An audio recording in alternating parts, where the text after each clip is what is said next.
થઈને પ્રતિજ્ઞા લઉં છું કે ભારતીય જનતા પાર્ટીના નેતાઓ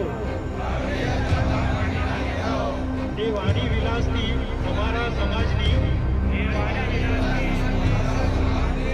નારી શક્તિનો અપમાન કરી સમગ્ર સમાજનું અપમાન કરે છે. હવે તેની સામે અમારી સંકલન સમિતિ ની વિનંતી મુજબ ભારતીય જનતા પાર્ટીની વિરુદ્ધમાં મતદાન કરીશું. તેમજ અમારી જોડે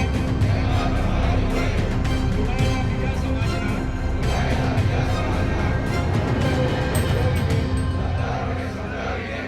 તે મુજબ ભારતીય જનતા પાર્ટી વિરુદ્ધ મતદાન કરાવીશું. જય ભવાની. પાર્ટ 2 એટલા માટે કહેવાય કે પાર્ટ 1 જે અમારો હતો એ ગાંધી ચિંધ્યા માર્ગે આંદોલન અને અમારા સંકલન સમિતિ દ્વારા ભારતીય જનતા પાર્ટીને રજૂઆત. જ્યારે એમણે એટલા રૂપાળા નીકળ્યા કે મારા સમાજને અમારા સમાજ ક્ષત્રિય સમાજને કદરૂપો બનાવવા માટેનો જ્યાં એમની નીતિ નિયત અને વિશ્વાસઘાત જે ક્ષત્રિય સમાજ માટે એમને કર્યો છે એના જવાબના ભાગરૂપી ક્ષત્રિય સમાજ હવે સમગ્ર ગ્રાઉન્ડ ફાઇટ એટલે કે તળિયાની ફાઇટ માટે આવી ગયો છે. અને અમારી સાથે 18 વર્ણ સમગ્ર આદિવાસી વર્ગથી લઈને અમારા 18 વર્ણનો જે અમને સહયોગ છે. એટલે કે આ બે જ વસ્તુ હોઈ શકે જ્યાં ઈવીએમમાં સેટિંગ કોન્ફિડન્સ તો જ આવે કે છોકરાને ખબર હોય કે પપ્પા પેપર લીક કરવાના છે, કાલે પાસ થઈ જવાનું છે, તો જ છોકરું આટલી કોલેજની બહાર દાદાગી મારે. જે પ્રકારની ભાષા ભારતીય જનતા પાર્ટીની છે ક્યાં તો વિનાશકાલ વિપરીત બુદ્ધિ, આ બે જ કારણ હોઈ શકે. અમે અમારો કર્મ કરી રહ્યા છે સર્વ વર્ણ અને સર્વ ધર્મને સાથે રાખી અને ભારતીય જનતા પાર્ટીને એની ભાષામાં જવાબ આપવાનો પૂર્ણ પ્રયાસ થઈ રહ્યો છે. અહીંયા એવું નક્કી કરવામાં આવ્યું છે રજપૂત સમાજનો એક કાર્યકર છોટાઉદેપુર જિલ્લાના ગામોમાં અલગ અલગ જગ્યાએ જશે અને મતદારને સમજાવશે. કઈ રણનીતિ? રણનીતિ અમારી એવી છે કે આજ દિન સુધી ઇતિહાસ તમે જોઈ લો, અમે 562 રજવાડા સર્વ સમાજ માટે એક અખંડ ભારત માટે આપ્યા છે. આજ દિન સુધી ક્ષત્રિયોએ માથા આપ્યા છે અને માથા વાળ્યા છે. સનાતન ધર્મ હોય, કોઈ બહેન દીકરી હોય કે ગાય હોય, તો આ રાષ્ટ્ર માટે સૌથી વધારે જો ત્યાગ બલિદાન આપનાર જો હોય તો ક્ષત્રિય સમાજ છે. અને ક્ષત્રિય સમાજ નથી, ક્ષત્રિય ધર્મ છે. જે ભારતીય જનતા પાર્ટી સત્તાના નશામાં ક્ષત્રિય સમાજને ભૂલી ગઈ છે એ એમને ભાન યાદ અપાવવા માટે આ અમારું ક્ષત્રિય સમાજ અન્ય સમાજોને સાથે લઈ અને ભારતીય જનતા પાર્ટી વિરુદ્ધ મતદાન કરી એમને કારમી હાર આપવા માટેનો આ અમારો સફળ પ્રયાસ છે. છોટાઉદેપુર લોકસભામાં કેવી રણનીતિ? રણનીતિ એટલે કે અમારી સાથે આદિવાસી મહારાણા પ્રતાપના ટાઈમથી આદિવાસી સમાજ અમારાથી જોડાયેલો છે. અન્ય વર્ણોના પણ અમને સહયોગ છે, કારણ કે આ ફક્ત ક્ષત્રિયોની માતા બહેન માટેની આ વાત નથી. સમગ્ર ક્ષત્રિય એ જ્યારે અમારે ત્યાં જ્યારે પદ્મિની બાએ જ્યારે જોહર કર્યું હતું ત્યારે સર્વ સમાજની મહિલાઓ હતી.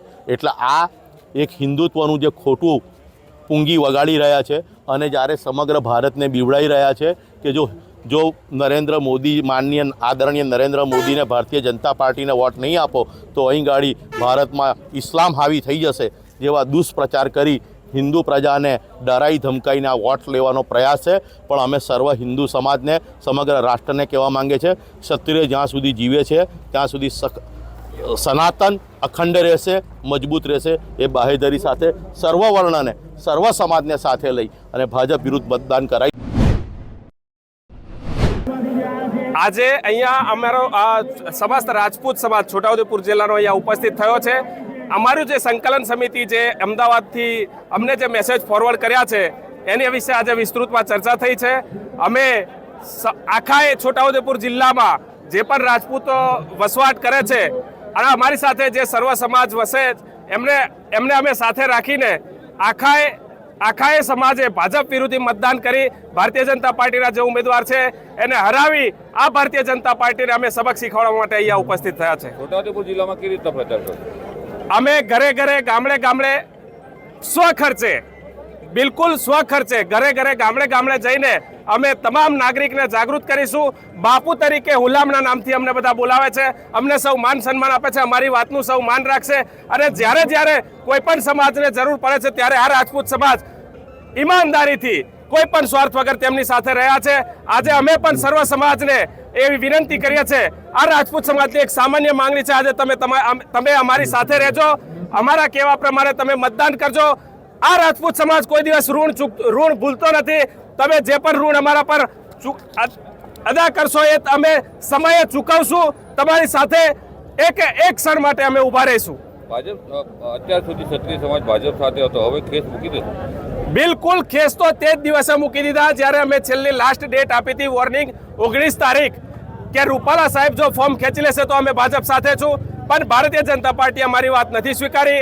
તે જ દિવસે અમારા તમામ સમાજે ખાલી છોટાઉદેપુર નહીં, સમગ્ર ભારત અને જ્યાં જ્યાં રાજપૂતો વસવાટ કરે છે આ તમામે ભારતીય જનતા પાર્ટીનો ખેસ મૂકી દીધો છે અને મોટામાં મોટી સંખ્યામાં ભાજપ વિરોધી મતદાન થવાનું.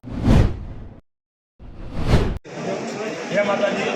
વિશ્વભા સતુભા ઝાલા, સુરેન્દ્રનગર જિલ્લા અત્યારે જે અસ્મિતા અને સ્વાભિમાન લડત સમિતિ ચાલે છે એનો કન્વીનર છું. સેન્ટ્રલ ફૂડ કમિટી અને સંકલન ત્યાં પણ સભ્ય છું. હવે આપને ખબર છે કે અત્યારે જે પરિસ્થિતિ નિર્માણ થઈ છે, એક જ વ્યક્તિના વાણી વિલાસની પરસોત્તમ રૂપાલાજીના, એના હિસાબે અમારે રાજપૂત સમાજને જે નારી શક્તિ વિશે જે ભદ્ર ટિપ્પણી કરી છે એના હિસાબે અમારે જે હૃદયની અંદર એવો ઘા વાગ્યો છે જે વર્ષો સુધી અમે ભૂલી શકે એવી નથી. એના માટે અમે અત્યારે અમે 19 તારીખ સુધી અમને અલ્ટિમેટમ આપી હતી કે ભાઈ તમે જો રાજપૂત સમાજ સાથે થાય, આ રાજપૂત સમાજ છેલ્લા 20 વર્ષથી તમારી સાથે 90% રાજપૂત સમાજ તમારી સાથે છે અને તમારા જીતની અંદર અમારો બહુ સિંહ ફાળો છે. તેમ છતાં તમારે એક બાજુ રાજપૂત સમાજ છે તેવી કરો ને એક બાજુ ફક્ત પરસોત્તમભાઈ છે, તો તમારે નક્કી કરવાનું છે કે ભાઈ તમારે રાજપૂત સમાજને સાથે રાખવો છે, પરસોત્તમભાઈ રૂપાલાને સાથે રાખો. પણ 19 તારીખ સુધી એ લોકોએ કાંઈ નિર્ણય નથી લીધો. ત્યાં સુધી અમે તો ભાઈ રાજભક્ત છીએ, અમે રાજને માનવાના છીએ, હિન્દુ અને સનાતન શક્તિના રખેવાર છીએ. આજે જો ભારતની અંદર સનાતન ધર્મ અને હિન્દુ ધર્મ ટકી રહ્યો તો રાજપૂત સમાજના 4 પેઢીના બલિદાનથી 500 વર્ષ સુધી લડત કરી ત્યારે હિન્દુસ્તાન અત્યારે તમને કોઈ સનાતન શક્તિ ધર્મ વિશે આપણે વાત કરી શકીએ. નહીંતર આનું કીધું તમને કોઈ વિધર્મીઓ તમને કોઈને ઇસ્લામીકરણ કરી નાખ્યું. એટલે આ જે હિન્દુ ધર્મનો રખેવાર છે એના ભગવાન રામના નામ ઉપર તમે 2 સીટમાંથી જો ભાજપ તમે 300 સીટ પહોંચી શકતા હોય તો તમારામાં તો કોઈ તાકાત નથી. અમારા ઈષ્ટદેવના નામ ઉપર તમે આ જગ્યાએ પહોંચી જે અમારા જે રાજપૂત સમાજનું જે તમે અવહેલના કરી છે, જે અધોગતિ કરવા તમે અમને લઈ ગયા છે અને અમને રોડ ઉપર અમારા બેન બેટીઓ પર રોડ ઉપર આવવાનું અમને જે મજબૂર કર્યા છે, એટલે અમારે ન છૂટકે અમે તમારા વિરુદ્ધમાં અમે આવી ગયા છીએ. એટલે હવે અમારો એક જ છે કે ભાઈ કમલ કા ફૂલ અમારી ભૂલ, અને કોઈ પણ હાલતમાં જે પણ જગ્યાએ તમને હોય એને ભાજપને વિરુદ્ધમાં જે અમારો પક્ષ હોય, જે કોંગ્રેસ હોય, આમ આદમી પાર્ટી હોય, એના વિરુદ્ધની અંદર તમારે છે ને વોટિંગ કરવાનું છે અને સ્પષ્ટ અને જબરજસ્ત બહુમતીથી અમે એને હરાવશું અને ભાજપને એની ઓકાત દેખાડી દઈશું. જય માતાજી.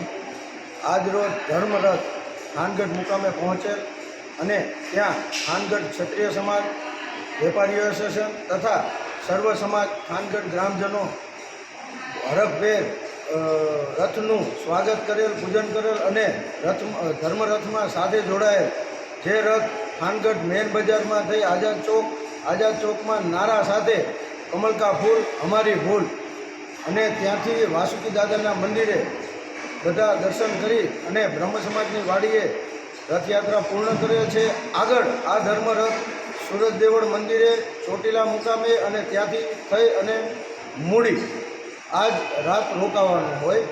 થાનગઢ સર્વ સમાજ ગ્રામજનો સાથે જોડાય અને ક્ષત્રિય સમાજની અસ્મિતા ઉપર જે વાણી વિલાસ પરસોત્તમ રૂપાલા દ્વારા કરવામાં આવ્યો એના વિરોધમાં સૌનું સમર્થન મળ્યું છે. અને હવે આ આવનારી સાંસદની ચૂંટણીમાં બધા ભાજપ વિરોધ મતદાન કરશું એવા ક્ષત્રિય સમાજ બધા સાથે રહી અને શપથ લીધા છે. અસ્તુ જય માતા.